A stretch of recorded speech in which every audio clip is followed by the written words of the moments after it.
Today on DC News Now, another executive order signed as Trump's takeover continues in the district. New details coming up. Abrego Garcia is back in ICE custody. Reaction from a Maryland congressman up ahead. A cool start for Tuesday. Meteorologist David Matson is tracking your weather. And students returning to the classroom in Montgomery County. A look at the first day. A good credit score is key. We're helping you stretch your dollar this afternoon. You're watching the station covering all of the DMV. This is DC News Now.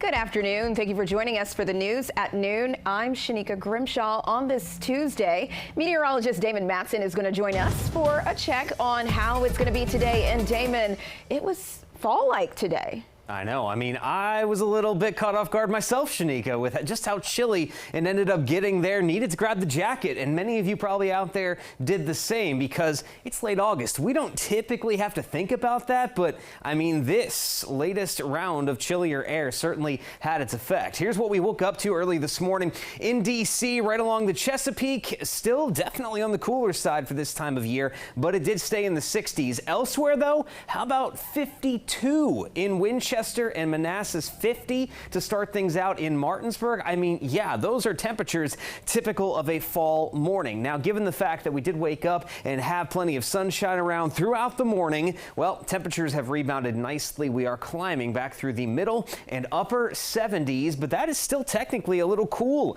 for late August. And all in all, it is not going to get excessively warm this afternoon, folks. We're expecting high temperatures, upper 70s to lower 80s. There will be a few more clouds mixing in, but there will still be plenty of sunshine. And yes, it is going to continue to stay extremely comfortable, giving us just a downright beautiful Tuesday. Now, we have this crisp air in place for the time being.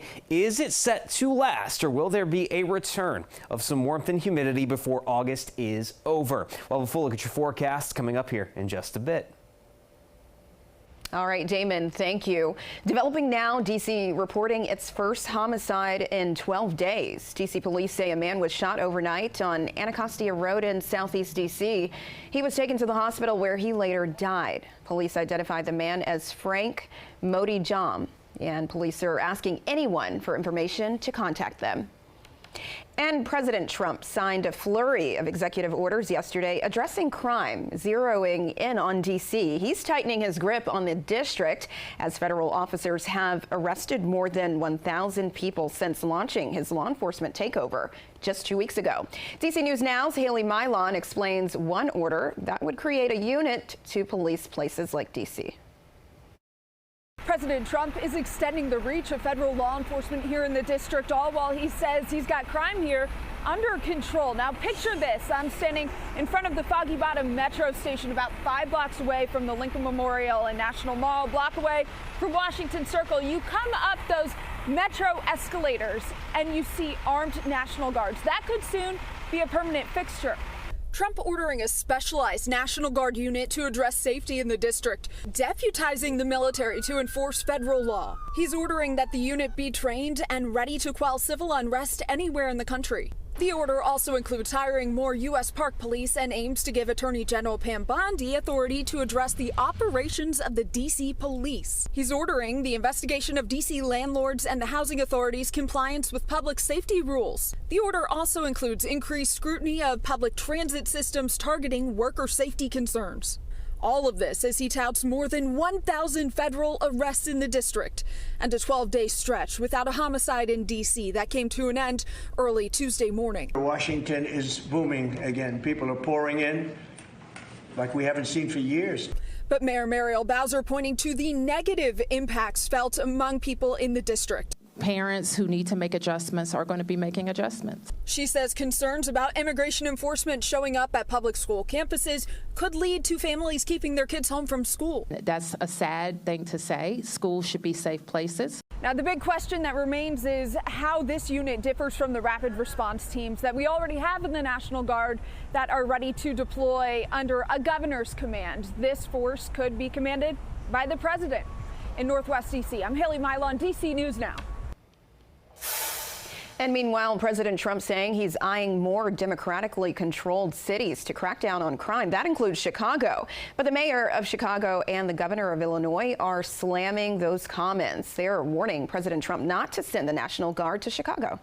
Are neither wanted here nor needed here. As the mayor of this city, I can tell you that Chicagoans are not calling for a military occupation. It's not clear how potential actions in Chicago could look compared to D.C., but D.C. Mayor Muriel Bowser says she's heard from the other leaders and they're concerned they could be next. And that comes as President Trump takes aim at D.C.'s decades-old cashless bail policies with a new executive order. And he's threatening to take away federal dollars for D.C. if the city doesn't comply. Mayor Bowser's not addressing cashless bail directly, saying the city's efforts to expand pretrial detention has helped lower crime. I frankly think that has worked better than any system. Bowser also says she's heard from D.C. families who are anxious about immigration enforcement as school starts back up. And you can see our full continuing coverage of President Trump's takeover of D.C. police on our website. Just go to DCNewsNow.com and click on the D.C. Takeover tab. And developing now at noon, a federal judge has thrown out a Department of Justice's lawsuit against all federal district judges in Maryland. The lawsuit stems over the DOJ claims that the state was slowing down deportation efforts. A federal court in Virginia with an appointee of President Trump dismissed the May order. The Trump administration argued that it would interfere with the executive's branch powers and violate various rules. The judge cited that the administration chose a, quote, different and more confrontational path. And this is a developing story. We'll have more coming up at 4. And Kilmar Abrego Garcia is back in ICE custody as a new legal battle is brewing on whether the Trump administration's efforts to deport him to Uganda will be successful. It comes a day after Abrego Garcia's check-in with immigration officials ended with him in handcuffs and escorted away by federal agents. DC News Now's Max Marcilla reports from Greenbelt. There's a brief pause in the case of Kilmar Abrego Garcia after a federal judge here in Greenbelt ordered that he stay in detention in Virginia and not be deported. Now, that comes a day after he was detained by ICE. It was also before he was detained the first time we saw Kilmar Abrego Garcia in Maryland and heard from him. He expressed his thanks for the support and encouragement to not lose hope. He was back in Maryland for that ICE check-in after a Tennessee judge released him pre-trial for charges stemming from a human trafficking case, which his attorneys have called vindictive. The judge in Tennessee saying he was not a flight risk or a danger. Those charges were filed by the Trump administration after he was mistakenly deported to El Salvador despite an order barring his removal to the country. The latest effort by the administration is to remove him to Uganda, and it's immediately been fought by his legal team and condemned by Congressman Glenn Ivey.